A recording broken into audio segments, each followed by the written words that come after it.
जीत लें, वो चाहें तो मुआफ करें। ये दरख्वास्त रखने का इतना मुनफरिद था, ये इतनी आजिज़ी और फरियाद लिए था कि पूरी अरब मीडिया का ये मौज़ूआ बन। अस्सलामु अलैकुम वरहमतुल्लाहि वबरकातुहू। मोहतरम नाज़रीन, प्यारे भाइयों और दोस्तों, आज के इस वीडियो में आप जानेंगे सऊदी अरब से वायरल होने वाले इस वीडियो के बारे में। वीडियो बहुत ही सबक आमोज़ और हैरत अंगेज़ है, तो वीडियो को आखिर तक ज़रूर देखें।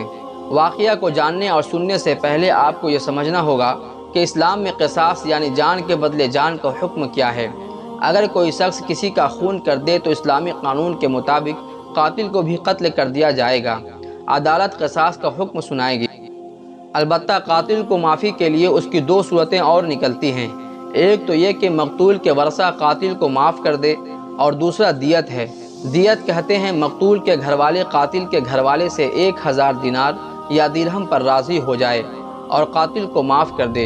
इन दोनों सूरतों में कातिल की सज़ा माफ़ हो जाती है और दियत देना वाजिब हो जाता है। दोस्तों, एक ऐसा ही ताज़ा तरीन वाक़या सऊदी अरब से पेश आया। 26 साल का एक नौजवान जिसका नाम मोहम्मद बिन मुरसल था, नजरान शहर का रहने वाला था, आले रिस्क कबीले से ताल्लुक़ रखता था। एक मामूली सी बात पर अपने कज़न से कहा सुनी हो जाती है और इस नतीजे में मोहम्मद बिन मुरसल से अपने कज़न का कत्ल हो जाता है। मोहम्मद बिन मुरसल को जेल भेज दिया जाता है और चंद दिन के बाद अदालत शरई कानून के मुताबिक क़िसास का हुक्म सुना देता है और सरेआम सरकलम करने का तारीख़ और दिन तय हो जाता है। शरई तौर पर मकतूल के वरसा के पास माफ़ करने या दियत लेने का इख्तियार होता है। अगर वो चाहे तो कातिल को अल्लाह के वास्ते माफ़ कर दे या दियत लेकर जान बख्शी कर दे। अब यहाँ पर एक हैरान कुन वाक़या पेश होता है। मोहम्मद बिन मुरसल के कबीले के सारे लोग, बच्चे, बूढ़े, जवान, सब मकतूल के घर के पास जाकर आजिज़ी और इनकिसारी का अलग अंदाज़ पेश करते हैं। अपनी इज़्ज़त की जो चीज़ें होती हैं यानी पगड़ियाँ, चादरें, नौजवान अपने पैरों को बांधकर, लेटकर, बदन पर मिट्टी डालकर माफ़ी का तलबगार होते हैं, मगर फिर भी उन्हें माफ़ी नहीं मिलती। आजिज़ी इनकिसारी का ये अंदाज़ अरब की जीनत बन गई। बिल आखिर इतनी मेहनत और कोशिश के बावजूद माफ़ नहीं किया जाता है। हालांकि सारे लोग यही चाहते थे कि मुरसल को माफ़ कर दिया जाए, क्योंकि यह कत्ल नागहानी में हुआ था, लेकिन कत्ल तो कत्ल है।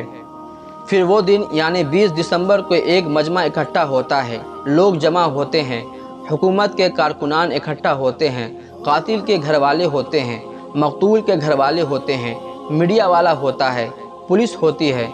अब कातिल को मैदान में लाया जाता है। वक्त आता है सर कलम का, तो सारे के सारे लोग रोना शुरू कर देते हैं।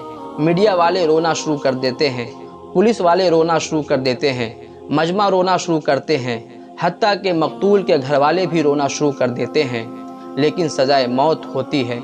इसी तरह मोहम्मद बिन मुरसल दुनिया से रुखसत हो जाते हैं। अल्लाह उन्हें माफ़ करे। दोस्तों, इस वाक़या को बताने का मकसद सिर्फ़ और सिर्फ ये है कि अदल और इंसाफ का तकाज़ा है। इस्लामी कानून अल्लाह और उसके रसूल का कानून है। इस्लामी कानून में किसी की सिफारिश नहीं चलती। बादशाह से लेकर अरब के एक कम ज़र्फ़ इंसान चाहता था कि मोहम्मद बिन मुरसल को माफ़ी हो जाए, मगर ऐसा ना हुआ। अगर ये वीडियो आपको अच्छा लगा तो दोस्तों को शेयर करें और इस्लामी मालूमात के लिए हमारे चैनल को सब्सक्राइब कर लें।